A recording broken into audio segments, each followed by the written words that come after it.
Kapitulo 20. Nang unang buwan, nakarating ang buong sambayanan ng Israel sa ilang ng Zin at nagkampo sila sa Kades. Doon namatay at inilibing si Miriam. Wala silang makuhang tubig doon kaya nagpulong sila laban kina Moises at Aaron. Sinabi nila, mabuti pa'y namatay na kami sa harap ng tolda ni Yahweh kasama ng iba naming mga kapatid. Bakit pa ninyo kami dinala rito? Upang patayin ba kasama ng aming mga alagang hayop? Bakit ninyo kami inilabas sa Ehipto at dinala sa disyertong ito na wala kahit isang butil na pagkain, igos, ubas o bunga ng punong granada? Wala man lang tubig na mainom. Nagpunta sina Moises at Aaron sa may pintuan ng toldang tipanan at nagpatira pa roon. Nagningning sa kanila ang kaluwalhatian ni Yahweh. Sinabi ni Yahweh kay Moises, dalhin mo ang tungkod na nasa harap ng kaba ng tipan at isama ninyo ni Aaron ang buong bayan sa harap ng malaking bato. Pagdating doon, magsalita sa bato at lalabas ang tubig para sa taong bayan at sa kanilang mga alagang hayop. Kinuha nga ni Moises ang tungkod mula sa kaba ng tipan. Tinipon ni na Moises at Aaron sa harap ng malaking bato ang buong bayan. Sinabi niya, makinig kayo nga mga mapaghimagsik. Gusto ba ninyong magpabukal pa kami ng tubig mula sa batong ito? Pagkasabi noon, 2 ulit na pinalo ni Moises ang bato sa pamamagitan ng tungkod. Biglang bumukal ang masaganang tubig at nakainom ang mga tao pati ang kanilang mga alagang hayop. Ngunit pinagsabihan ni Yahweh sina Moises at Aaron. Sabi niya, dahil kulang ang inyong pananalig sa akin na maipapakita ko sa mga Israelita na ako'y banal, hindi kayo ang magdadala sa bayang ito sa lupaing ibibigay ko sa kanila.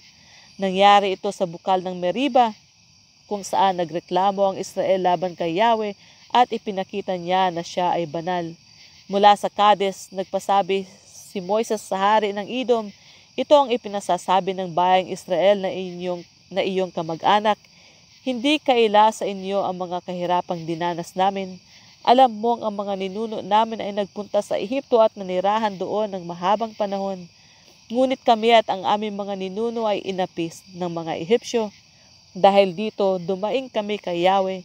Dininig niya kami at sinugo sa amin ng isang anghel na siyang naglabas sa amin mula sa Ehipto. At ngayon narito kami sa Kades sa may hangganan ng inyong nasasakupan. Ipinapakiusap kong paraanin mo kami sa inyong lupain. Hindi kami daraan sa alinmang bukirin o ubasan, ni kukuha ng isang patak na tubig sa inyong mga balon. Sa lansangan ng hari kami magdaraan at hindi kami lilihis sa kanan o sa kaliwa hanggang hindi kami nakalalampas sa inyong nasasakupan. Ngunit ganito ang sagot ng mga taga-Edom, huwag kayo makadaan-daan sa aming nasasakupan. Kapag kayo nangahas, sasalakayin namin kayo. Sinabi ng mga Israelita, hindi kami lilihis ng daan. Sakaling makainom kami o ang aming mga alagang hayop ng inyong tubig, babayaran namin, paraanin lamang ninyo kami. Hindi maaari, sagot ng mga taga-Edom, at tinipon nila ang kanilang buong hukbo upang salakayin ang mga Israelita. Hindi nga pinaraan ng mga taga-Edom sa kanilang nasasakupang lugar ang mga Israelita, kaya humanap na lang sila ng ibang daan. Naglakbay ang mga Israelita mula sa Kades at nakarating sa bundok ng Hor, sa may hangganan ng lupain ng Edom. Sinabi ni Yahweh kina Moises at Aaron, mamamatay si Aaron at hindi siya makakapasok sa lupaing ibibigay ko sa Israel sapagkat sinuway ninyo ang utos ko sa inyo sa Meriba. Isama mo siya at ang anak niyang si Eleazar sa itaas ng bundok ng Hor.